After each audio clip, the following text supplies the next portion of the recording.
Are के प्रमुख चिराग पासवान की तरफ से बड़ा हमला बोला गया है। चिराग पासवान ने कहा कि महागठबंधन जिस तरह से धराशायी हुआ है, कुछ सीटों पर जहां फ्रेंडली फाइट है वहां पर एनडीए की जीत आसानी से हो जाएगी। इसी के साथ उन्होंने तेजस्वी यादव पर भी कटाक्ष किया। उन्होंने कहा कि जो नेता अपने 5 दलों को साथ लेकर नहीं चल सकता, वो बिहारियों को साथ लेकर कैसे चलेगा। क्या कुछ कहा है आपको दिखाते हैं। बल्कि अब जिस तरीके से महागठबंधन धराशायी हो रहा है, ध्वस्त हो रहा है, वो भी कहीं ना कहीं कई ऐसी सीटें जो संभवतः हम लोग अपने खाते में नहीं गिन रहे थे, वहां पे भी हम लोग को वॉक ओवर देने का कार्य करेगा।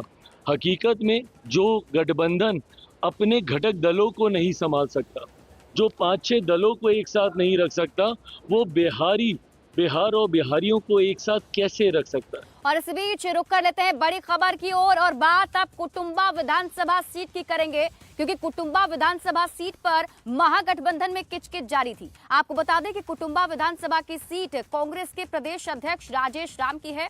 हालांकि यहां पर अब किचकिच खत्म होती हुई नजर आ रही है, क्योंकि यहां से आरजेडी ने अपने उम्मीदवार नहीं उतारे हैं। मतलब इस विधानसभा सीट से कांग्रेस के जो प्रत्याशी राजेश राम हैं वो ही रहेंगे। आरजेडी ने यहां पर अपने उम्मीदवार नहीं उतारे हैं। तो बड़ी खबर आपको इस वक्त ही बता रहे हैं, कुटुंबा पर किचकिच खत्म हो गई है। राजेश राम की सीट है कुटुंबा।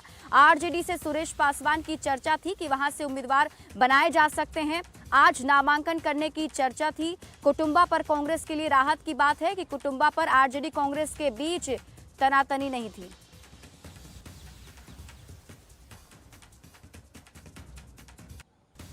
तो आरजेडी की लिस्ट में ये बड़ा दिवाली गिफ्ट माना जा सकता है कांग्रेस के लिए, क्योंकि आरजेडी ने कुटुंबा विधानसभा सीट से अपने उम्मीदवार का ऐलान नहीं किया है। जैसे कि हमने आपको बताया कि यहां से आरजेडी के उम्मीदवार सुरेश बनाए जा सकते थे, लेकिन अभी उनके नाम पर चर्चा अब नहीं चल रही है। यानी कि राजेश राम जो कि कांग्रेस के प्रदेश अध्यक्ष हैं, वो यहां से उम्मीदवार होंगे।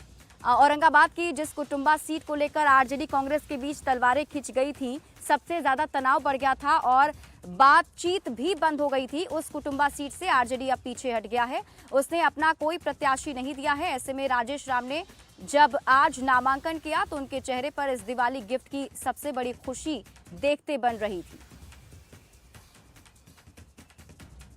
माफ कीजिएगा, कल ही नामांकन राजेश राम ने किया था और उनके चेहरे पर खुशी दिख रही थी।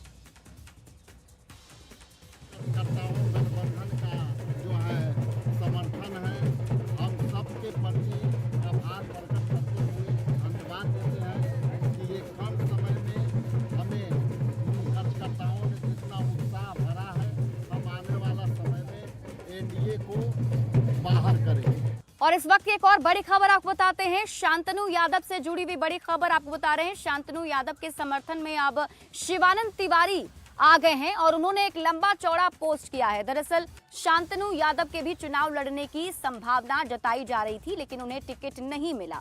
अब जब उन्हें टिकट नहीं मिला है तो शिवानंद तिवारी की तरफ से एक पोस्ट किया गया है। उस पोस्ट में क्या क्या लिखा है आपको जल्दी से बता देते हैं।